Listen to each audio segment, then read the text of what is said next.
স্বাগত জানাচ্ছি 1 ঘন্টার বিরতিহীন রাত 9টায় বাংলাদেশে। আপনাদের সাথে আছি আমি মাহমুদা মৌমিতা। জাহিদ হোসেন। জানাবো বার্তাপক্ষে সর্বশেষ। রাজধানীতে ভুয়া দন্ত চিকিৎসকের 2 বছরের কারাদণ্ড, 1 যুগ ধরে চলা 2টি চেম্বার সিলগালা।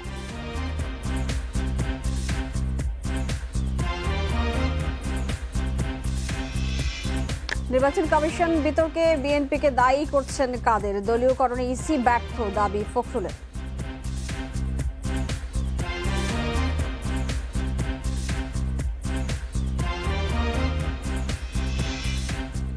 জুন নাগাদ করোনা টিকা পাচ্ছে দেশের 4.5 কোটি মানুষ, জানুয়ারিতে আসছে 3 কোটি ডোজ।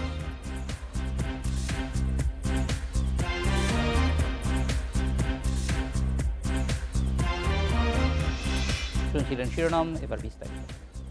এইচএসসি পাশের পর 1 যুগ ধরে দাঁতের চিকিৎসা দিয়ে আসছিলেন নুরুস-সাফা জাহাঙ্গীর। প্রেসক্রিপশনে ব্যবহার করছিলেন অন্য এক দন্ত চিকিৎসকের রেজিস্ট্রেশন নাম্বার। সোমবার র্যাব ও স্বাস্থ্য অধিদপ্তরের যৌথ অভিযানে এই ভুয়া চিকিৎসককে 2 বছরের বিনাশ্রম কারাদণ্ড দিয়ে চেম্বার সিলগালা করে দেয় ভ্রাম্যমাণ আদালত। রাজধানীর শান্তিনগরে ওরাল ভিউ ডেন্টাল নামে দন্ত চিকিৎসালয় খুলে 12 বছর ধরে চিকিৎসা দিয়ে আসছিলেন নুরুস-সাফা জাহাঙ্গীর নামের এক ভুয়া ডাক্তার। সোমবার সকালে গোপন সংবাদের ভিত্তিতে র্যাব 3, গোয়েন্দা সংস্থা ও স্বাস্থ্য অধিদপ্তরের সহযোগিতায় অভিযান চালায় র্যাবের ভ্রাম্যমাণ আদালত। ওই ডাক্তারের কাছে চিকিৎসা নেওয়া ভুক্তভোগীরা জানালেন নানা রকমের অভিযোগের কথা, আর ওই ভুয়া ডাক্তার স্বীকার করলেন তার বিরুদ্ধে আনা সব অভিযোগ। আমার বিরুদ্ধে যে অভিযোগ সেটা হচ্ছে আসলে বিএমডিসি রেজিস্ট্রেশনকৃত ছাড়া আসলে অনুমোদনহীন আসলে প্র্যাকটিস করা সঠিক না আর কি।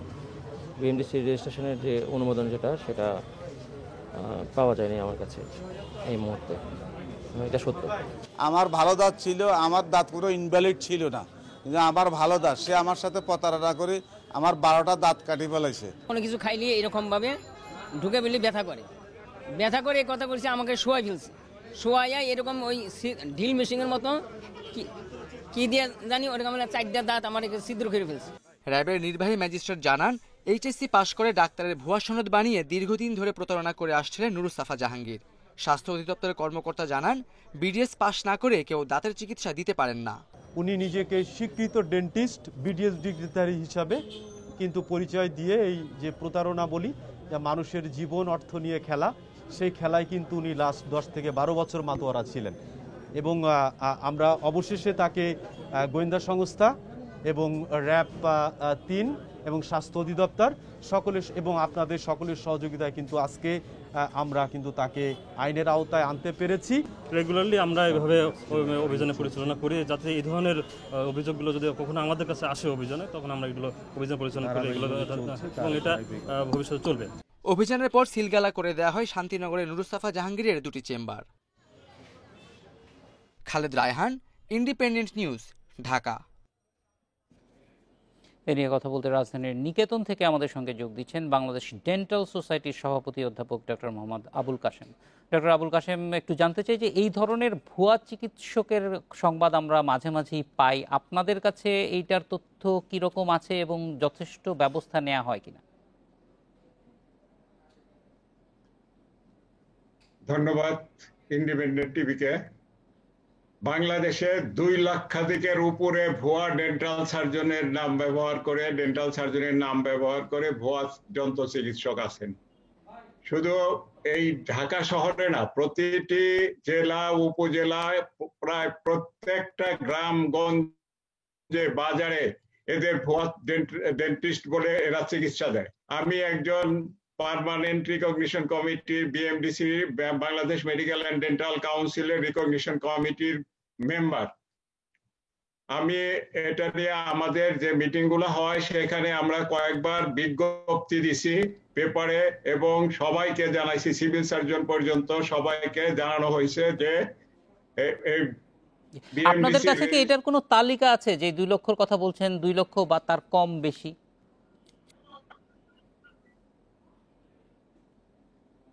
জি, 2 লক্ষাধিক আছে। 2 লক্ষাধিক আছে এরকম। তাদের এই ঢাকা তথ্যটা মানে নাম ঠিকানা, কে কোথায় চেম্বার খুলে বসে আছেন, এগুলি সম্পর্কে কোনো তথ্য আপনাদের সমিতিতে আছে কিনা?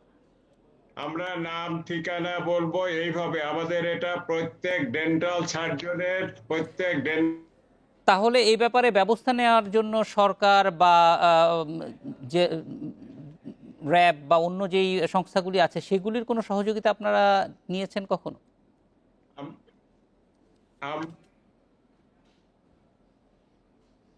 আমরা র্যাবের নির্বাহী যে ম্যাজিস্ট্রেট আজকে এই ভুয়া ডেন্টাল সার্জন এর পানিশমেন্ট দিয়েছেন, তাকে আমরা ধন্যবাদ জানাই, ডেন্টাল সোসাইটির পক্ষ থেকে তাকে ধন্যবাদ জানাই। এবং এই ধরনের অভিযান ভুয়া ডেন্টাল সার্জন হিসাবে যারা পরিচয় দেয় তাদের বিরুদ্ধে যেন আরো বেশিভাবে আপনার অভিযান চালায়। আমরা এটা শুধু এখানে ভুয়া ম্যাজিস্ট্রেটের ডেন্টাল সার্জন ধরার জন্য শুধু নির্বাহী ম্যাজিস্ট্রেট হইলে হবে না, আমাদের প্রত্যেকটা স্বাস্থ্য মন্ত্রণালয়ে, স্বাস্থ্য অধিদপ্তরে আমাদের ডাইরেক্টর, ডেপুটি ডাইরেক্টর, অ্যাসিস্ট্যান্টের পদ আছে, ওনারা এ ব্যাপারে প্রত্যেকটা জেলায় সিভিল সার্জন আছেন, তাদের সাথে কমিউনিকেট করে নির্বাহী ম্যাজিস্ট্রেট বা ওই জেলা প্রশাসনের সাথে, পুলিশ প্রশাসনের সাথে যোগাযোগ করে তারা যদি ব্যবস্থা নেন তাহলে সবচাইতে ভালো হয়। আর আপনি যদি আমাদেরকে বলেন যে হ্যাঁ আপনারা ঠিকানা দিয়া আমাদেরকে সহায়তা করেন, তাহলে আমরা আমাদের সোসাইটির পক্ষ থেকে ভুয়া ডেন্টাল সার্জনের নাম সহ ঠিকানা সহ আমরা আপনাদেরকে সহযোগিতা করতে পারি এবং করব ইনশাল্লাহ। সাধারণ মানুষ এই ক্ষেত্রে কি করতে পারে, কিভাবে বুঝতে পারবেন যে একজন ডাক্তার ভুয়া কিনা? এটা প্রত্যেকটা, এটা বিএমডিসি একটা সার্কুলার আছে, প্রত্যেক জায়গায় সিভিল সার্জনের কাছে দেওয়া আছে, সব জায়গায় দেওয়া আছে, সার্কুলার পেপারেও দেওয়া হয়েছে। সে জায়গায় যে প্রত্যেক ডাক্তারের বিএমডিসি রেজিস্ট্রেশন লাগবে, সেটা প্যাডের উপরে, এবং তিনি যে সাইনবোর্ডটা ব্যবহার করেন সেই সাইনবোর্ডেও তার রেজিস্ট্রেশন, বিএমডিসি রেজিস্ট্রেশন নাম্বার থাকতে হবে। বিএমডিসি রেজিস্ট্রেশনটা কি অনলাইনে চেক করতে পারবো? হ্যাঁ, অনলাইনে চেক করতে পারবেন, অবশ্যই পারবেন। বিএমডিসির bmdc.com এ আপনার নাম দেখে আপনি করতে পারবেন। 2 বছরের যে সাজা হয়েছে বিনাশ্রম বা যাই হোক, এই ধরনের সাজায় আসলে এই সমস্যার থেকে সমাধানের কোনো সুযোগ আছে কিনা? সমাধান 2 বছরের সাজা যদি যারা এর মধ্যে এই ভুয়া ডাক্তার, যারা ভুয়া ডেন্টাল সার্জন আছে, তাদেরকে যদি সমূলে উৎপাদন করতে হয় তাহলে 2 বছর থেকে 5 বছরের মতো সাজা দিলে তারা নিবৃত হবে, হয়তো নিবৃত করা যাবে, তাদেরকে নিবৃত করা যাবে। অনেক ধন্যবাদ আমাদের সঙ্গে যোগ দেওয়ার জন্য। মৌলভীবাজারে যৌতুকের টাকা না পেয়ে গরম পানি দিয়ে স্ত্রীর শরীর ঝলসে দেওয়ার অভিযোগ উঠেছে তার স্বামীর বিরুদ্ধে। এই ঘটনায় গুরুতর আহত গৃহবধূ অনামিকা দেবকে সদর হাসপাতালে প্রাথমিক চিকিৎসা শেষে সিলেট ওসমানী মেডিকেলে স্থানান্তর করা হয়েছে। ভুক্তভোগীর স্বজনদের অভিযোগ, 5 বছর আগে সদর উপজেলার আবদা গ্রামের সঞ্জিত কান্তি নাগের সাথে বিয়ে হয় অনামিকা দেবের। বিয়ের কিছুদিন পর থেকেই যৌতুকের জন্য চাপ দিতে থাকেন সুজিত। এ নিয়ে বিভিন্ন সময় তার উপর শারীরিক নির্যাতনও করতেন। সকালে অনামিকাকে বাবার বাড়ি থেকে 5 লাখ টাকা নিয়ে আসার জন্য চাপ দিলে অপারগতা জানান তিনি। এ সময় বাকবিতণ্ডার এক পর্যায়ে অনামিকার শরীরে গরম পানি ঢেলে দেন সুজিত। এই ঘটনার থানায় অভিযোগ করেছেন অনামিকা। ঘটনার পর থেকে পলাতক রয়েছেন সুজিত।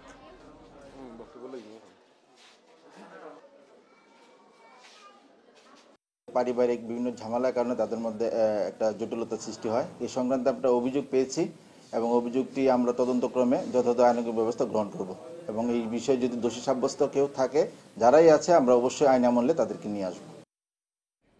বুড়িগঙ্গার কেরানীগঞ্জের চর ওয়াশপুরে উচ্ছেদ অভিযান চালিয়ে প্রায় 3 একর তীরভূমি দখলমুক্ত করেছে বাংলাদেশের অভ্যন্তরীণ নৌ পরিবহন কর্তৃপক্ষ BIWTA। আজ দুপুরে বুড়িগঙ্গার তীরে উদ্ধার অভিযান চালায় সংস্থাটি। তবে নদীর জমি কিভাবে দলিল হলো সে প্রশ্ন তুলেছেন ভুক্তভোগীরা, তাই তারা দাবি করেছেন ক্ষতিপূরণ। কেরানীগঞ্জের চৌরাশপুর মৌজায় 2012 সালে 5% জমি কেনেন মাংস ব্যবসায়ী সেন্টু হাওলাদার। জমিও বুঝে নিয়েছিলেন নদীর সীমানা পিলারের বাইরে। এর আগে একই এলাকায় 2012 সালে নদীর সীমানা ঠিক করে দেয় গণপূর্ত অধিদপ্তর। এরপর ওই সীমানা দেখেই জমি কিনেছিলেন সেন্টু। তার দেখানো CSRS পর্চা অনুযায়ী ওই জমি ব্যক্তি মালিকানাধীন।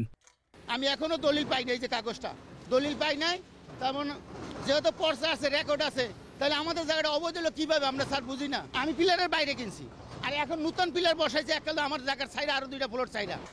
স্থানীয়রা বলছেন একবার সীমানা পিলার বসিয়ে নদীর জায়গা ঠিক করে দেয় সরকার। এরপর অনেকেই জমি কেনেন সীমানা পিলার দেখে। তারপরও এমন উচ্ছেদে হতাশ তারা।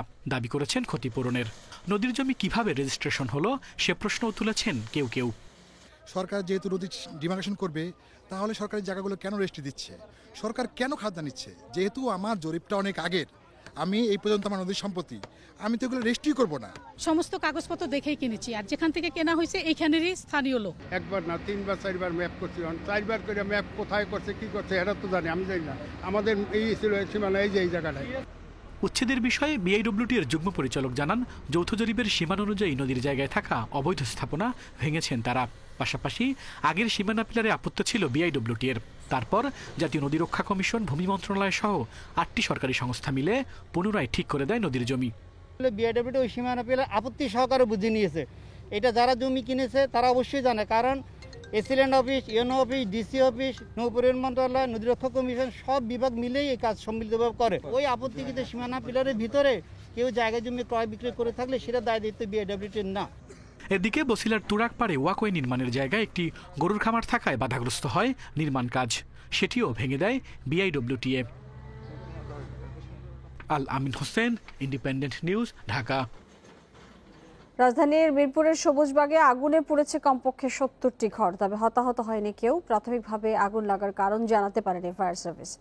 অনুসন্ধানে গঠন করা হয়েছে তদন্ত কমিটি। দুপুরে প্রায় 1 ঘন্টার চেষ্টায় আগুন নিয়ন্ত্রণে আনে ফায়ার সার্ভিসের 7টি ইউনিট।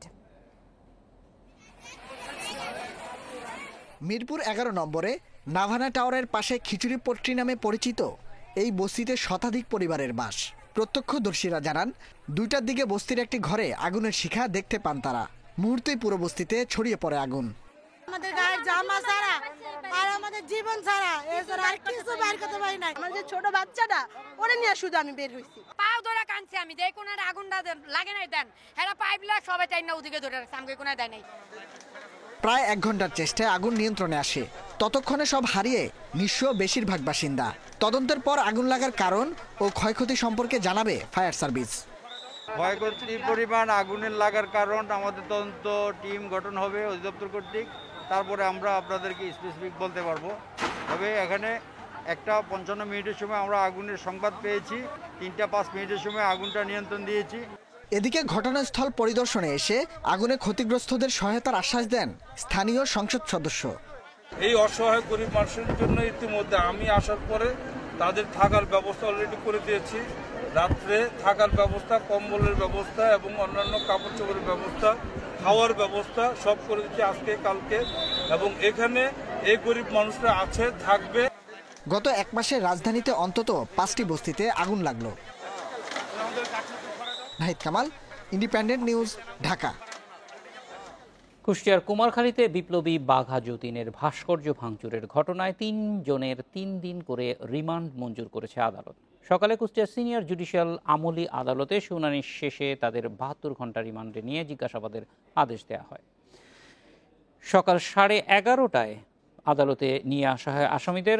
তদন্ত কর্মকর্তা রাকিবুল ইসলাম আসামিদের 7 দিন করে রিমান্ড আবেদন করে। শুনানি শেষে কুষ্টিয়া সিনিয়র জুডিশিয়াল আমলি আদালতের বিচারক সেলিনা খাতুন 3 আসামিকে 72 ঘন্টা করে রিমান্ড মঞ্জুর করে।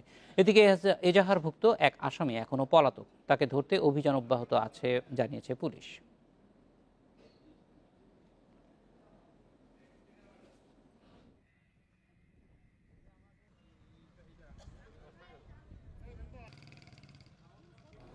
অবসরপ্রাপ্ত মেজর সিনহা মোহাম্মদ রাশেদ খান হত্যা মামলায় অভিযোগপত্র গ্রহণ করেছে আদালত। সোমবার সকালে চিফ জুডিশিয়াল ম্যাজিস্ট্রেট তামান্না ফারার আদালত অভিযোগপত্র গ্রহণ করে। একই সঙ্গে এই মামলার পলাতক আসামি সাগর দেবের বিরুদ্ধে গ্রেপ্তারি পরোয়ানা জারি করে আদালত। এছাড়া হত্যা মামলা থেকে সিনহার বন্ধু শিপ্রা এবং শিফাতকে পুলিশের মামলা থেকে অব্যাহতি দিয়েছে বিচারক। এর আগে গত 13 ডিসেম্বর টেকনাফের বরখাস্ত ওসি এবং এই মামলার প্রধান আসামি প্রদীপ কুমারকে হত্যার মূল পরিকল্পনাকারী হিসেবে অভিযুক্ত করে 15 জনের বিরুদ্ধে অভিযোগপত্র দেয় র্যাব। এদের মধ্যে 14 জন কারাগারে আছেন। গত 31 জুলাই টেকনাফের বাহার ছড়ায় পুলিশের গুলিতে নিহত হন অবসরপ্রাপ্ত মেজর সিনহা মোহাম্মদ রাশেদ খান।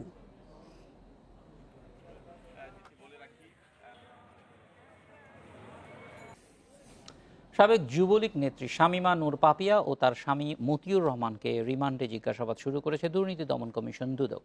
14 ডিসেম্বর তাদের 3 দিনের রিমান্ড মঞ্জুর করে আদালত। বিকেল 5টায় কাশিমপুর কারাগার থেকে পাপিয়া ও তার স্বামী মতিউরকে নিয়ে আসা হয় দুদকে। দুদকের উপপরিচালক শাহিন আরা মমতাজের নেতৃত্বে একটি দল তাদেরকে নিয়ে আসেন কমিশনে। এবছর 4 আগস্ট 6 কোটি 24 লাখ টাকার অবৈধ সম্পদ অর্জনের অভিযোগে তাদের বিরুদ্ধে মামলা করে দুদক। এর আগে 22 জুলাই শুধু পাপিয়াকে জিজ্ঞাসাবাদ করে। সেই জিজ্ঞাসাবাদে বেরিয়ে এসেছিল দলবল নিয়ে ওয়েস্টিনে 25টি রুমে অবস্থানকালে পাপিয়া শুধু মদের বিলই দিয়েছেন কোটি টাকার। মাননীয় আদালতে তাদের দুজনের রিমান্ডের আবেদন করেছিলেন এবং মাননীয় আদালত সদয়ে 3 দিনের রিমান্ড মঞ্জুর করেছেন। সেই কারণে তাদেরকে আজকে দুজনকেই কমিশনে জিজ্ঞাসাবাদের জন্য ইতিমধ্যে নিয়ে আসা হয়েছে। দুদকের মামলায় পাপিয়া দম্পতির গাড়ির ব্যবসায় 1 কোটি 20 লাখ টাকার বিনিয়োগ, বিভিন্ন ব্যাংকে 30 লাখ টাকার তথ্য রয়েছে। এছাড়া তাদের বাসায় র্যাবের অভিযানে উদ্ধার হয়েছে 58.5 লাখ টাকা। এইসব বিষয়ে পাপিয়া দম্পতিকে মুখোমুখি রিমান্ডে জিজ্ঞাসাবাদ করবে দুদক। বিভিন্ন অনৈতিক কার্যকলাপের মাধ্যমে আয় বহির্ভূতভাবে টাকা বা সম্পদ অর্জনের দায়ে তার বিরুদ্ধে অভিযোগ আনিত হয়েছে এবং অভিযোগ পাওয়ার পরে দুর্নীতি দমন কমিশন থেকে অনুসন্ধান করা হয়েছে। এই সপ্তাহের বুধবার পর্যন্ত পাপিয়া দম্পতিকে জিজ্ঞাসাবাদ করবে দুদক। রিশাদ হুদা, ইন্ডিপেন্ডেন্ট নিউজ, ঢাকা। দুর্নীতি এবং অর্থ পাচার করে বিদেশে বাড়ি কেনে এমন ব্যক্তি যাদের দ্বৈত নাগরিকত্ব এবং দ্বৈত পাসপোর্ট রয়েছে তাদের তালিকা চেয়েছে হাইকোর্ট। বিচারপতি নজরুল ইসলাম তালুকদার এবং বিচারপতি আহমেদ সোহেলের বেঞ্চ আজই আদেশ দিয়েছেন। 28 ফেব্রুয়ারির মধ্যে দেশের 3টি বিমানবন্দরের ইমিগ্রেশন বিভাগকে তালিকা জমা দেওয়ার নির্দেশ দিয়েছে হাইকোর্ট। কানাডার বেগমপাড়ায় বাংলাদেশের সরকারি কর্মকর্তা কর্মচারীদেরই সম্পত্তি বেশি। পররাষ্ট্রমন্ত্রীর এমন মন্তব্য গণমাধ্যমে আসে গত মাসে। পরে অর্থ পাচারকারীদের তালিকা চেয়ে শতপ্রণোদিত রুল দেয় হাইকোর্ট। এরই প্রেক্ষিতে গত বৃহস্পতিবার দুদক, বিএফআইইউ, এনবিআর সহ সরকারের 5টি সংস্থা তালিকা জমা দেয়। পূর্ণাঙ্গ তালিকা না পাওয়ায় অসন্তোষ জানিয়ে আদালত 28 ফেব্রুয়ারির মধ্যে আবারও অগ্রগতি প্রতিবেদন জমা দেওয়ার নির্দেশ দেয়। হাইকোর্টে এ সংক্রান্ত শুনানির পর দ্বৈত নাগরিকত্ব ও দ্বৈত পাসপোর্টধারী যারা অহরহ বিদেশে যাতায়াত করেন এবং দুর্নীতি ও অর্থ পাচার করে বিদেশে সম্পত্তি কেনেন তাদের তালিকা চেয়েছে আদালত। বিমানবন্দর দিয়ে বিদেশে যারা আসা যাওয়া করতেছে ডুয়েল পাসপোর্ট এবং ডুয়েল সিটিজেনশিপ নিয়ে যারা আসা যাওয়া করতেছে তাদেরকেও এই তথ্যটা জানাতে বলা হয়েছে, যেটা ইমিগ্রেশন শাখা স্পেশাল ব্রাঞ্চের ব্যবস্থা করবে। দুদকের আইনজীবী জানান, দ্বৈত নাগরিকত্ব ও দ্বৈত পাসপোর্ট থাকা বেআইনি নয়, তবে তাদের মাধ্যমে অর্থ পাচারের ঘটনা ঘটেছে কিনা তা খতিয়ে দেখতেই তালিকা চেয়েছে হাইকোর্ট।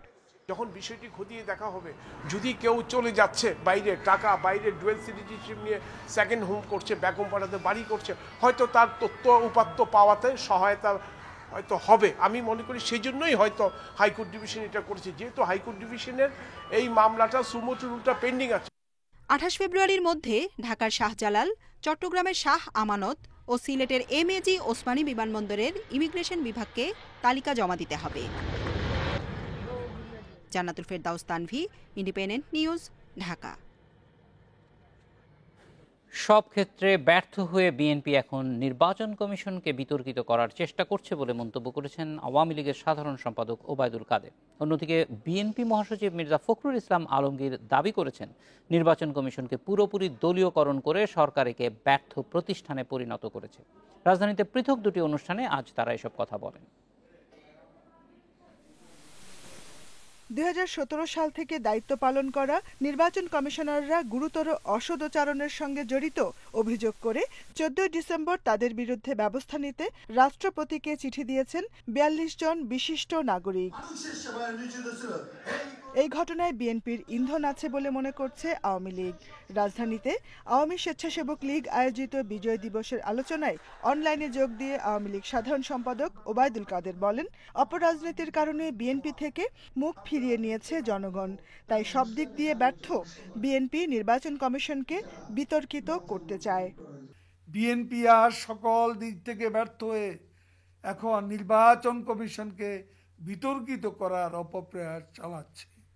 নেতিবাচক রাজনীতির কারণে জনগণ তাদের বারবার প্রত্যাখ্যান করেছে। নির্বাচনকে প্রশ্নবিদ্ধ করার এ অপকৌশল কিন্তু এরই মধ্যে মরচে ধরে গেছে। এদিকে গুলশান কার্যালয়ে এক সংবাদ সম্মেলনে বিএনপি মহাসচিব মির্জা ফখরুল ইসলাম আলমগীর দাবি করেন, 42 বিশিষ্ট নাগরিকের অভিযোগের সঙ্গে বিএনপির কোনো সম্পর্ক নেই, তারা কেউ বিএনপির সদস্য নন। আমরা তাদেরকে আন্তরিকভাবে ধন্যবাদ এবং কৃতজ্ঞতা জানাতে চাই যে এতদিন পরে তারা জনগণের যে মূল কথা সেই কথাটা তারা নিয়ে এসছেন। বুদ্ধিজীবী শ্রেণী যারা আছেন তাদের সকলের এই বিষয়টাকে সমর্থন করতে হবে। It's not for BNP, not for any political party, এটা দেশের জন্য, জাতির জন্য এটা প্রয়োজন যে একটা নির্বাচন কমিশন তারা চুরি করে। সরকারের এজেন্ডা বাস্তবায়নের কারণে নির্বাচন কমিশনের উপর জনগণের আস্থা নেই বলেও দাবি করেন বিএনপি মহাসচিব। Jahanara Parvin, independent news, Dhaka. করোনায় দেশে আরো 32 জনের মৃত্যু হয়েছে, নতুন শনাক্ত 1470 জন। চিকিৎসকরা বলছেন, রোগী শনাক্তের হার 10 এর কাছাকাছি থাকায় পরিস্থিতি এখনো ঝুঁকিপূর্ণ, কিন্তু এরপরও সাধারণ মানুষের মধ্যে স্বাস্থ্যবিধি মানায় উদাসীনতায় উদ্বেগ জানিয়েছেন তারা। 29টি অ্যান্টিজেন ও 51টি আরটিপিসিআর ল্যাব সহ সারা দেশে মোট 160টি ল্যাবে 24 ঘন্টায় নমুনা পরীক্ষা হয়েছে 15,669 জনের। এর মধ্যে করোনা শনাক্ত হয় 1,470 জনের। পরীক্ষা বিবেচনায় শনাক্তের হার 9.38। নতুন শনাক্ত সহ দেশে এ পর্যন্ত করোনায় আক্রান্ত হলেন 5,02,183 জন। পুরুষ 23 জন এবং নারী 9 জন সহ প্রাণ হারিয়েছেন আরও 32 জন। এ নিয়ে মোট প্রাণ হারালেন 7,312 জন। শীতে করোনা সংক্রমণ পরিস্থিতি নিয়ে উদ্বেগ প্রকাশ করে আসছেন চিকিৎসকেরা। শনাক্তের হার 5-এর নিচে না আসা পর্যন্ত পরিস্থিতি ঝুঁকিপূর্ণ বলছেন তারা। রোগী শনাক্তের হার 9 থেকে 10-11-এর মধ্যে ওঠানামা করছে। রোগী শনাক্তের হার যদি শতকরা 5-এর নিচে না নেমে আসে, আমরা কখনোই বলতে পারবো না যে করোনা সংক্রমণকে আমরা তাৎপর্যপূর্ণভাবে কমাতে পেরেছি। এখানে অনেকের ভিতরে ঢিলেঢালা ভাব দেখছি আমরা। স্বাস্থ্য অধিদপ্তরের বিজ্ঞপ্তিতে জানানো হয়, একদিনে নতুন করে সুস্থ হয়েছেন 2,167 জন। এ পর্যন্ত মোট সুস্থ হলেন 4,39,694 জন। Buddhadev Kundu, Independent news, Dhaka. Corona সংক্রমণ রোধে মাস্ক পরা নিশ্চিতে অভিযান চললেও নকল মাস্ক কিংবা ভেজাল স্যানিটাইজার বন্ধে দেখা যাচ্ছে না তেমন কোনো তৎপরতা। প্রশাসন বলছে, সুনির্দিষ্ট অভিযোগের ভিত্তিতেই নকল পণ্যের বিরুদ্ধে অভিযান চালানো হয়ে থাকে। এদিকে স্বাস্থ্য বিশেষজ্ঞরা বলছেন, এসব নকল পণ্য আরও বেশি ক্ষতির কারণ হতে পারে। তাই নকল মাস্ক ও স্যানিটাইজার বিক্রি বন্ধে দ্রুত অভিযান জরুরি।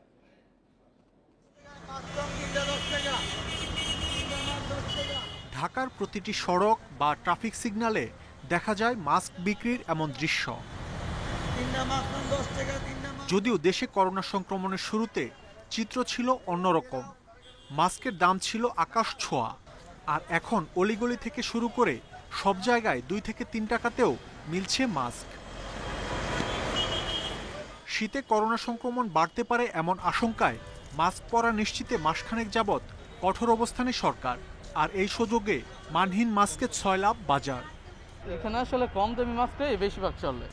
ক্রেতারা চাইছেন মানহীন পণ্য বন্ধেও সরকারের কঠোর অবস্থান।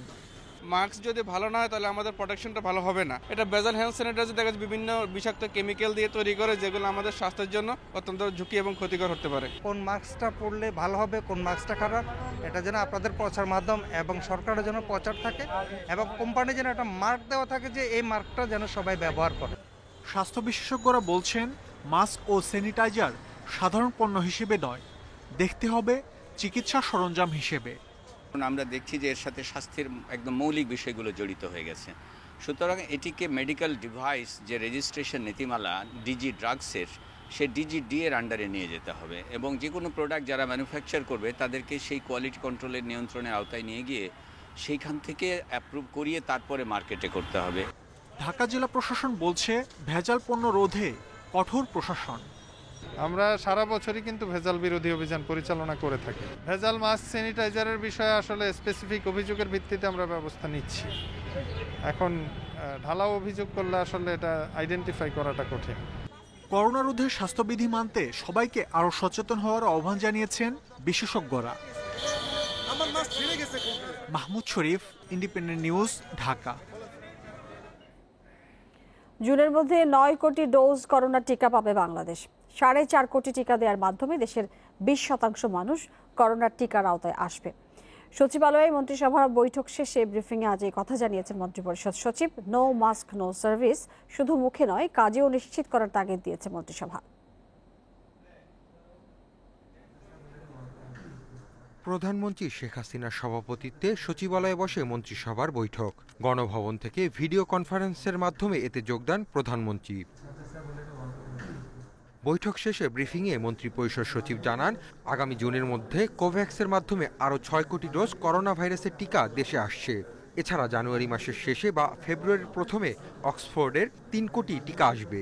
এতে আগামী জুন মাস নাগাদ দেশে 4.5 কোটি মানুষ টিকার আওতায় আসবে। জানুয়ারির শেষ দিকের বা ফেব্রুয়ারির প্রথম দিকে হয়তো ভ্যাকসিন আমরা পেয়ে যাব। এখন তো 3 কোটির মধ্যে তো অ্যাকচুয়ালি 2টা করে তো 1.5 কোটি 2টা করে ডোজ তো, হ্যাঁ, আর ওইখানে 3 কোটি লোকের ডোজ আছে। কোভ্যাক্সের 6 কোটি আসলে ওটা 3 কোটি লোক।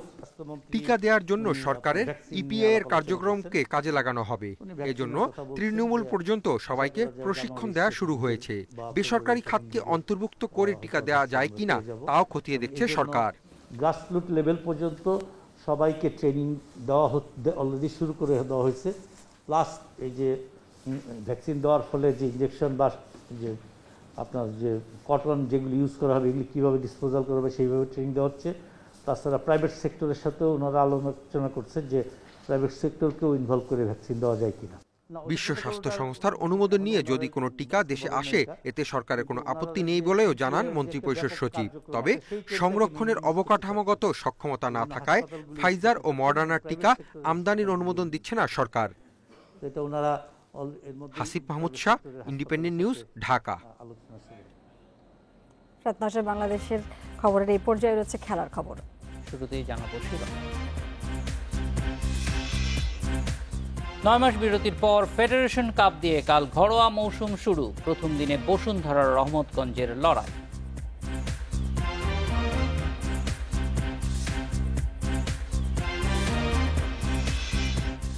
এবং উইন্ডিজ সিরিজে মুমিনুল রাহি নাইমকে নিয়ে শঙ্কা নেই। চোট কাটিয়ে প্রস্তুতির ম্যাচেই ফিরবেন 3 টেস্ট তারকা।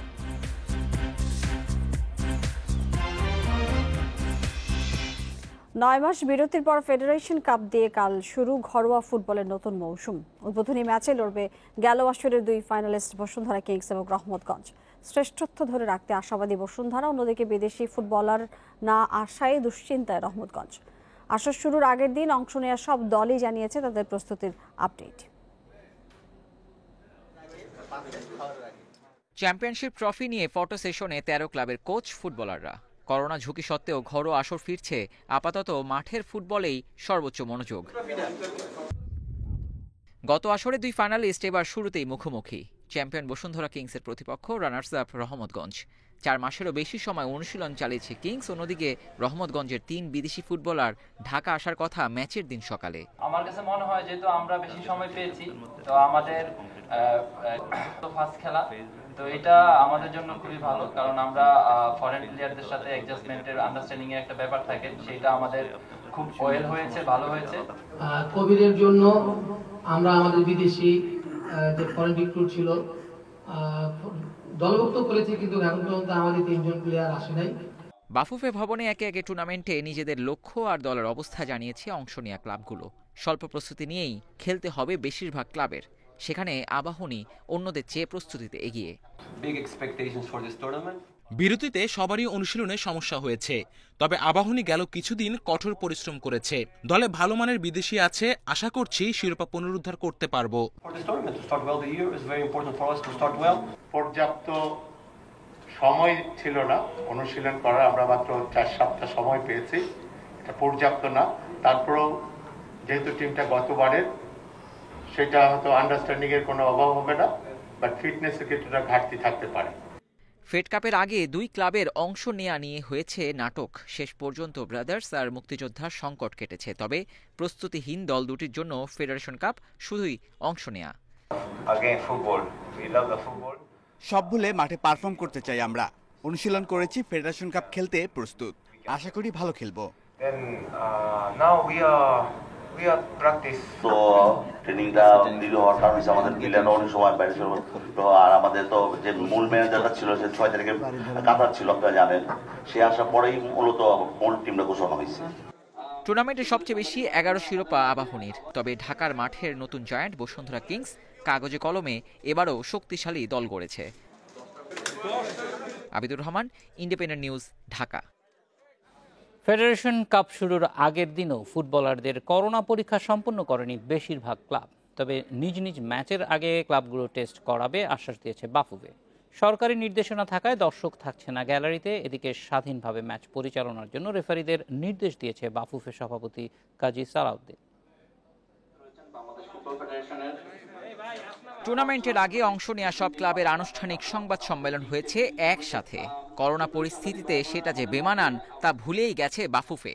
আসর জুড়ে করোনা সতর্কতায় তাহলে কতটা সচেষ্ট থাকবে ফেডারেশন? 22টি ম্যাচেরই ভেন্যু বঙ্গবন্ধু স্টেডিয়াম। বাফুফে কথা দিয়েছে ম্যাচের আগে স্টেডিয়াম এলাকা জীবাণুমুক্ত করা হবে। সরকারি নির্দেশনা মেনে দর্শক থাকছে না গ্যালারিতে। ওপেন আপনার দর্শক রাখার কোনো সুযোগ নাই। অবশ্যই যারা মাঠে যাবেন তাদেরকে টিকিট সাথে নিয়ে যেতে হবে। ক্লাবগুলোকে আমরা টিকিট অলরেডি পাঠিয়ে দিয়েছি এবং সেই টিকিট নিয়েই তাদের মাঠে প্রবেশ করতে হবে। এখনও ফুটবলারদের করোনা টেস্ট সম্পন্ন করতে পারেনি সব ক্লাব। বাফুফে অবশ্য বলছে ম্যাচের আগে করোনার নেগেটিভ সার্টিফিকেট নিয়েই মাঠে নামতে হবে, তবে জৈব সুরক্ষা বলয় তৈরি করা সম্ভব হচ্ছে না। নিজ নিজ ক্লাবেই থাকবেন ফুটবলাররা। যার যার ম্যাচের ন্যূনতম 72 ঘন্টা আগে, অর্থাৎ আমরা যদি দেখি 24 তারিখে যাদের ম্যাচ থাকবে তাদের জন্য কিন্তু আজকে কোভিড টেস্ট রেজাল্ট দিতে হবে না। তারা অ্যাটলিস্ট আগামীকালকে বা তাদের খেলার আগের দিন 23 তারিখে দিলেও হবে। এইভাবে করে আমরা সকলের সাথে সিনক্রোনাইজেশন করছি। ঘরোয়া ফুটবলে রেফারির মান নিয়ে প্রশ্ন দীর্ঘদিনের, আবার মাঠে রেফারির উপর প্রভাব খাটানোর ঘটনাও কম নয়। আসছে ফেডারেশন কাপ সহ সব ঘরোয়া টুর্নামেন্টে রেফারিদের স্বাধীনভাবে ম্যাচ পরিচালনার নির্দেশ বাফুফে সভাপতির। আমি আপনাদেরকে এই প্রমিসটা করে গেলাম, আমি কোনোদিনও কোনো খেলার আগে রেফারিকে ডেকে বলবো না অমুককে সাপোর্ট করে অমুককে জিতা, বলবো না। আপনাদের কিন্তু গালাগালি দিবে, প্লেয়ার দিবে, সাপোর্টার দিবে, এরা দিবে, বাট আমি আপনাকে ওয়াদা করলাম, আমি যদি দেখি television right, whole PFA will protect you. 20 দিনে 22টি ম্যাচ, যার 16টি সরাসরি সম্প্রচার করবে একটি বেসরকারি টেলিভিশন। ডিসেম্বর শুরু, 22টা যুদ্ধ, 20 দিনের লড়াই, 13 দল লড়বে এক trophy. Abidur Rahman, Independent news, Dhaka. জাতীয় স্টেডিয়াম থেকে ওয়েস্ট ইন্ডিজের বিপক্ষে টেস্ট সিরিজের শুরু থেকেই পাওয়া যাবে 3 স্পেশালিস্ট মুমিনুল, রাহি এবং নাইমকে। সার্জারি করিয়ে দেশে ফিরে রিহ্যাব শুরু করেছেন মুমিনুল। স্পিনার নাইম ফেরার লড়াই শুরু করবেন 3 দিনের মধ্যে, আর রাহি বল হাতে ফিরবেন জানুয়ারির শুরুতে। 4 দিনের প্রস্তুতি ম্যাচেই খেলতে পারবেন এই 3 টেস্ট সদস্য, জানিয়েছেন বিসিবি প্রধান চিকিৎসক। আর শফিউলকে ইনজুরি মুক্ত করতে দীর্ঘমেয়াদী সমাধানে যাচ্ছে বিসিবি। হাতে সময় আছে 1 মাসের বেশি। টাইগার স্কোয়াডের বড় চ্যালেঞ্জ মুমিনুল, রাহি, নাইমকে ফিট ফিরে পাওয়া। টি-20 কাপে ইনজুরিতে পড়েছেন, সার্জারি করতে হয়েছে মুমিনুল ও নাইমের। দেশে ফিরে রিহ্যাব শুরু করেছেন টেস্ট অধিনায়ক। নাইম শুরু করবেন 2 থেকে 3 দিনের মধ্যে।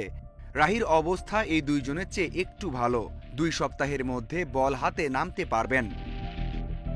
মেডিকেল টিম আশা করছে 25 জানুয়ারি উইন্ডিজের সাথে প্রস্তুতি ম্যাচের আগে ফিট হয়ে ফিরবেন 3 জনই। থাম্ব ইনজুরির ইন্টারনাল ফিক্সেশন করেছে। এখন আমরা চিকিৎসকের গাইডলাইন অনুসারে ওর রিহ্যাব প্রক্রিয়া অলরেডি শুরু করে দিয়েছি। নাইমের লিটল ফিঙ্গার ইনজুরি ঢাকায় এভারকেয়ার হাসপাতালে সম্পন্ন হয়েছে। প্রপার রিহ্যাব শেষ করে ওরা দুজনেই প্র্যাকটিস ম্যাচে সম্পূর্ণ ফিটনেস নিয়ে ফিরতে পারবে। টেস্ট নিয়ে দুশ্চিন্তা কমলেও ওয়ানডে দল নিয়ে ভাবতে হচ্ছে এখনই। সেই ভাবনায় শফিউলের থাকার সম্ভাবনা নেই বললেই চলে।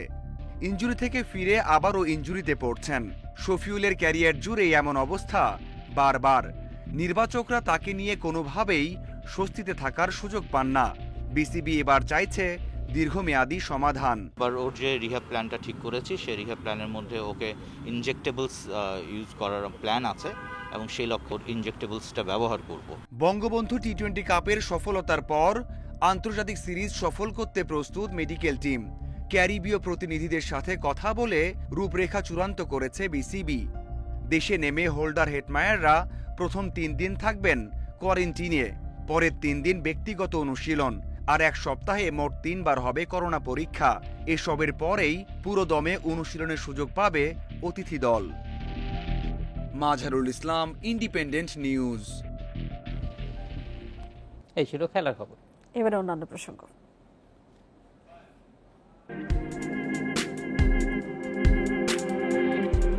বিরল মহাজাগতিক ঘটনার সাক্ষী হলো বিশ্ব। প্রায় 400 বছর পর একেবারেই কাছাকাছি অবস্থানে বৃহস্পতি এবং শনি গ্রহ। বিজ্ঞানের ভাষায় একে বলা হয় গ্রেট কনজাংশন বা মহাসংযোগ। আবার এ মাসেই মহাশূন্যে দেখা গেছে উল্কাপাত, তারপর সূর্যগ্রহণ। সবকিছু মিলে মহাকাশের ঘটনাবহুল মাস এই ডিসেম্বর।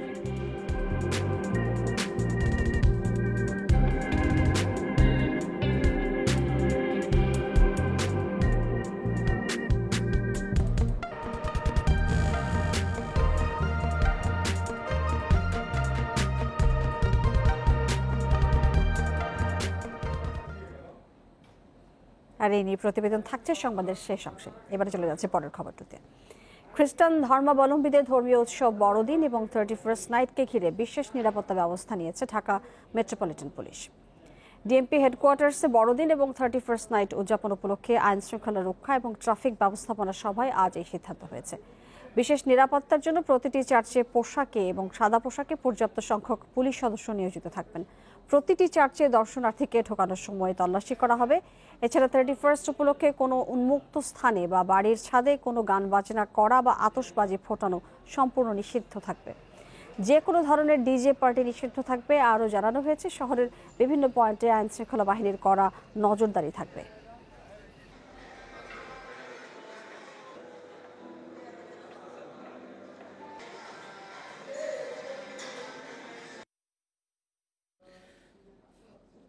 সাইবার হামলার চেষ্টা করা হচ্ছে দেশের ব্যাংক খাতে। এসব হামলায় অর্থ বা তথ্য চুরি হচ্ছে কিনা তা অজানাই থেকে যাচ্ছে বলে মনে করছেন বিশ্লেষকরা। যদিও এ ধরনের হামলা প্রতিরোধে গঠিত সরকারের সংস্থা বিডি সার্ট বলছে 2016 সালের তুলনায় সক্ষমতা অনেক বেড়েছে। ভবিষ্যৎ চ্যালেঞ্জ মোকাবেলায় ব্যাংকগুলোর জন্য ফাইন্যান্সিয়াল সার্ট গঠন করা হচ্ছে বলেও জানিয়েছে সংস্থাটি।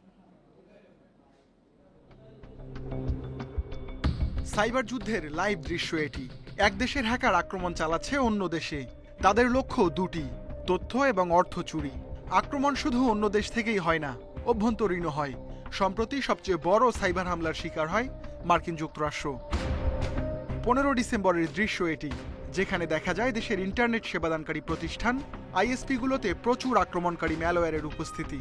স্বভাবতই প্রশ্ন জাগে, যুক্তরাষ্ট্র যেখানে হামলা প্রতিরোধ করতে পারেনি, সেখানে বাংলাদেশের অবস্থা কি? বিশ্লেষকরা বলছেন, দেশের প্রতিষ্ঠানগুলোর মধ্যে তথ্য লুকানোর প্রবণতা আছে, ফলে জানা যাচ্ছে না বাস্তব চিত্র। কেন্দ্রীয় ব্যাংকে এই নিয়ে 2 বার আপনার অনেক বড় রকমের অ্যালার্টের কথা তারা বলেছে। যদি কোনো ইন্টেলিজেন্স থেকে থাকে তাহলে নিশ্চয়ই কারা এটা অ্যাটাক করছে, অ্যাটাকার আইপি, কান্ট্রি ডিটেলস অবশ্যই সেখানে সুনির্দিষ্ট ডিজিটাল গোয়েন্দা সূত্র অবশ্যই আছে। তাহলে যদি সেটা জেনেই থাকেন তাহলে কেন তারা এই বিষয়ে আইনগত ব্যবস্থা নিচ্ছেন না, সেটি দেখার বিষয়। কম্পিউটার কেন্দ্রিক অপরাধ প্রতিরোধে গঠিত সরকারি সংস্থা বিডি সার্ট বলছে, হামলা প্রতিরোধে সাইবার জগতে সার্বক্ষণিক নজরদারি করছেন তারা। পাশাপাশি ব্যাংকগুলো নিজেরাও নিরাপত্তা জোরদার করছে, ফলে ঠেকানো গেছে অনেক হামলার চেষ্টা। এখনকার অবস্থা অনেক গুণে উন্নতি হয়েছে, তবে এই উন্নতিটা ক্রমশ বাড়ছে এবং নতুন নতুন চ্যালেঞ্জ আসছে। সেই নতুন নতুন চ্যালেঞ্জকে মোকাবেলার জন্য প্রত্যেকটা ব্যাংক তার জনবল, তাদেরকে উপযুক্ত প্রশিক্ষণ এবং উপযুক্তভাবে ইকুইপমেন্ট দিয়ে ইকুইপ করে রেডি করেছে। এদিকে আর্থিক খাতের হামলা প্রতিরোধে সমন্বিত ব্যবস্থা ফিনসার্ট করার উদ্যোগ নিয়েছে বাংলাদেশ ব্যাংক, যেখানে নিজেদের মধ্যে তথ্য ও প্রযুক্তি বিনিময় করবে ব্যাংকগুলো। ফিনসার্টটা যদি হয়, আমার মনে হয় ফিনান্সিয়াল সেক্টরে একটা বড় স্টেবিলিটি আসবে, সব ব্যাংকগুলোর সাথে কোঅর্ডিনেশন বাড়বে। কিন্তু এটা কি ফ্রেমওয়ার্ক হচ্ছে আমি জানি না। এখানে শুধু ব্যাংক না, আমার মনে হয় বাইরের প্রতিষ্ঠানগুলোকেও যুক্ত করা উচিত, যাতে করে বাইরের যে কানেক্টিভিটি সেটাও বাংলাদেশ ব্যাংক জানতে পারে। বিশ্লেষকেরা বলছেন, আর্থিক খাতের প্রতিষ্ঠানগুলোর পাশাপাশি সেবাদানকারী বিভিন্ন সরকারি বেসরকারি সংস্থাও সাইবার হামলার ঝুঁকিতে রয়েছে। Ruhul Amin, independent news, Dhaka. Corona ভাইরাসের কারণে আন্তর্জাতিক ফ্লাইট বন্ধ ঘোষণা করায় সৌদি আরবের জেদ্দা, রিয়াদ এবং দাম্মামে সব ফ্লাইট বাতিল করেছে বাংলাদেশ বিমান এয়ারলাইন্স। আজ থেকে আগামী এক সপ্তাহ সৌদিগামী সব ফ্লাইট বন্ধ থাকবে। সোমবার বিমান বাংলাদেশ এয়ারলাইন্সের জনসংযোগ বিভাগের উপমহাব্যবস্থাপক তাহেরা খন্দকার এই তথ্য নিশ্চিত করেছেন। তিনি জানিয়েছেন, এ সময় বিমানের টিকিট কাটা যাত্রীদের পুনরায় ফ্লাইট চালুর পর অগ্রাধিকার ভিত্তিতে আসন বরাদ্দ দেওয়া হবে। মূলত বিশ্বের বিভিন্ন দেশে করোনা ভাইরাসের দ্বিতীয় ধাক্কা এবং নতুন ধরন শনাক্ত হওয়ায় আন্তর্জাতিক ফ্লাইট বন্ধ ঘোষণা করেছে সৌদি আরব। এছাড়া স্থল এবং সমুদ্র বন্দরের সকল প্রবেশও বন্ধ করা হয়েছে। অন্তত এক সপ্তাহ পর্যন্ত এই নিষেধাজ্ঞা কার্যকর থাকবে। এই বন্ধের সময়সীমা আরও এক সপ্তাহ বাড়ানো হতে পারে বলে ধারণা করা হচ্ছে।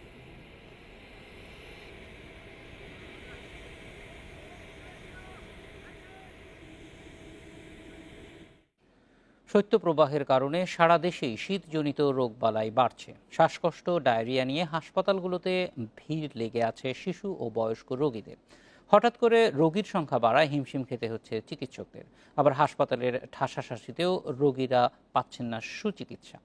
গরম কাপড় আর তরল খাবার খাওয়ার পরামর্শ দিচ্ছেন চিকিৎসকরা।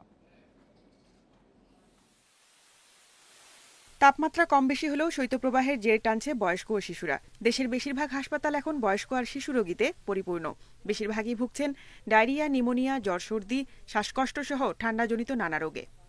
খুলনা বিভাগীয় শিশু হাসপাতালে এ মাসের প্রথম 14 দিনে ভর্তি হয়েছে 313 জন। এর মধ্যে শ্বাসকষ্ট নিয়ে মারা গেছে এক শিশু। বাসা সমস্যা নিয়ে আছে, পাতলা পায়খানা হয়েছে, বমি হয়েছে আর জ্বর আছে গায়ে। মানে একটু বুকে হালকা চাপ ছিল, কিন্তু এখন ঠিক হয়ে গেছে। শীতের সময় সবচেয়ে বেশি যেটা হয় ডায়রিয়া, ভাইরাল ডায়রিয়া, তো এই রোগীরও প্রভাব বেশি। আমাদের হাসপাতালে প্রায় এখনও ভর্তি যেসব রোগী আছে তার প্রায় 35% হচ্ছে শ্বাসকষ্ট, মানে রেসপিরেটরি ট্র্যাক্ট ইনফেকশন যেটা আমরা বলি, এই ধরনের রোগী। একই অবস্থা রাজশাহী বিভাগের বেশিরভাগ জেলাতেও। এছাড়া রংপুর, পঞ্চগড়েও বাড়ছে শীতজনিত রোগীর সংখ্যা। পঞ্চগড় সদর হাসপাতালের বহির্বিভাগে লম্বা লাইনে দাঁড়িয়ে থেকে চিকিৎসা নিতে হচ্ছে রোগীদের। শীতের প্রকোপ বেশি থাকায় শ্বাসকষ্টজনিত রোগ এবং ডায়রিয়ার প্রকোপ বেশি। এই মুহূর্তে আমাদের কেন্দ্রে বেশ কিছু শিশু ভর্তি আছেন যারা শীতজনিত রোগে আক্রান্ত, বয়স্করাও শ্বাসকষ্টজনিত রোগে আক্রান্ত। শীতকালীন সময় যেহেতু ঠান্ডা কুয়াশা থাকে, সূর্য বের হয় না, সেক্ষেত্রে ঠান্ডা লাগার প্রবণতা বেশি থাকবে। সেই ক্ষেত্রে বাচ্চাদের যেটা হচ্ছে যে ঘর থেকে একটু কম বের হবে ছোট বাচ্চা হলে, এবং তারা বাইরে যাবে, মানে বন্ধু বান্ধবের সাথে একটু কম মিশতে হবে। দ্যাট ইজ মাইগ্রেশন, এক জায়গা থেকে এক জায়গায় বাড়িতে যাওয়া, এগুলো একটু কম করবে। এছাড়া ফেনী, লক্ষ্মীপুরেও বাড়ছে ঠান্ডাজনিত রোগের প্রকোপ। গরম কাপড়ের অভাবেই ঠান্ডা লেগেছে বেশিরভাগ রোগীদের। তীব্র শীত নিবারণে প্রশাসনের সহযোগিতা চেয়েছেন স্বল্প আয়ের মানুষ। এদিকে শীতে আগুন পোহাতে গিয়েও দগ্ধ হয়েছেন অনেকে। আগুনে পুড়ে মারা যাওয়ার ঘটনা ঘটেছে অনেক জায়গায়। গত 5 দিনে দগ্ধ হয়ে রংপুর মেডিকেলেই ভর্তি হয়েছেন 5 জন। খাদিজাতুল কুবরা, ইন্ডিপেন্ডেন্ট নিউজ ডেস্ক। মহাকাশে ঘটনাবহুল মাস ডিসেম্বর। এ মাসেই মহাশূন্যে দেখা গেছে উল্কাপাত, তারপর সূর্যগ্রহণ। আর সোমবার বিরল মহাজাগতিক ঘটনার সাক্ষী হল বিশ্ব। প্রায় 400 বছর পর একেবারেই কাছাকাছি অবস্থানে বৃহস্পতি এবং শনি গ্রহ। বিজ্ঞানের ভাষায় একে বলা হচ্ছে গ্রেট কনজাংশন বা মহাসংযোগ। গ্যালিলিও টেলিস্কোপ আবিষ্কারের 13 বছর পর 1623 সালে বৃহস্পতি ও শনি গ্রহকে কাছাকাছি দেখা গিয়েছিল। সেই ঘটনার আবারও সাক্ষী হল বিশ্ব। এবছর নাসা এই মহাজাগতিক ঘটনার নাম দেয় ক্রিসমাস স্টার। শনি ও বৃহস্পতি গ্রহের দূরত্ব 76 কোটি কিলোমিটার। দুটি গ্রহই নিজ নিজ কক্ষপথে ঘুরছে। এ সময়ে একটি থাকে পূর্বে, আরেকটি পশ্চিমে। কিন্তু সোমবার 397 বছর পর গ্রহ দুটি আসে এক জায়গায়। এ সময় তাদের দূরত্ব ছিল 0.1 ডিগ্রি। উজ্জ্বল বৃহস্পতি আর কিছুটা ম্লান দেখা যায় শনি গ্রহকে। সৌরজগতের বৃহত্তর গ্রহ বৃহস্পতি সূর্যকে একবার প্রদক্ষিণ করতে সময় নেয় 12 বছর, আর শনি গ্রহ প্রায় 29.5 বছর। যদিও 20 বছর পর পর এরকম সংযোগ হয়, কিন্তু তা কখনোই খালি চোখে দেখা যায় না, তাই এবারের ঘটনা অতি বিরল। আবারও এমন ঘটনা ঘটবে 60 বছর পর, অর্থাৎ 2080 সালের 15ই মার্চ। বিজ্ঞানীরা বলেন প্রায় 800 বছর আগে, অর্থাৎ 1226 সালের 4 মার্চ এই দুটি গ্রহ এসেছিল এক সরলরেখায়। সাধারণত শনি ও বৃহস্পতি দুটি গ্রহের মধ্যাকর্ষণ শক্তি খুব বেশি, সে কারণে গ্রহাণু থেকে রক্ষা পায় পৃথিবী। এবার নিজেদের কাছাকাছি আসলেও পৃথিবীর উপর এর কোনো প্রভাব পড়বে না। 21 ডিসেম্বর আরও একটি বিশেষ কারণে মনে রাখার মতো, কারণ পৃথিবীর উত্তর গোলার্ধে দীর্ঘতম রাত আর ক্ষুদ্রতম দিন। সায়রা খান, ইন্ডিপেন্ডেন্ট নিউজ। আর এই ছিল বিরতিহীন রাত 9টায় বাংলাদেশে। ইন্ডিপেন্ডেন্ট টেলিভিশনের সব খবর বিস্তারিত জানতে চোখ রাখুন ফেসবুক, ইউটিউব, টুইটার।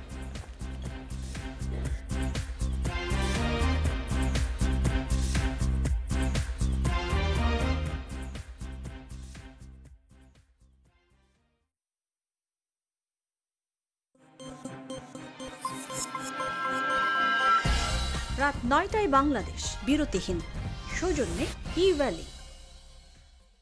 শিখছে নতুন নতুন উপায়, বড় হয়ে যাচ্ছে সে তো, যেন রোগ জীবাণু ছড়াতে না পারে। বাচ্চাদের বেড়ে ওঠার সাথে আরো বাড়তে থাকে রোগ জীবাণু সংক্রমণ। এজন্য আপনার দরকার শক্তিশালী ডেটল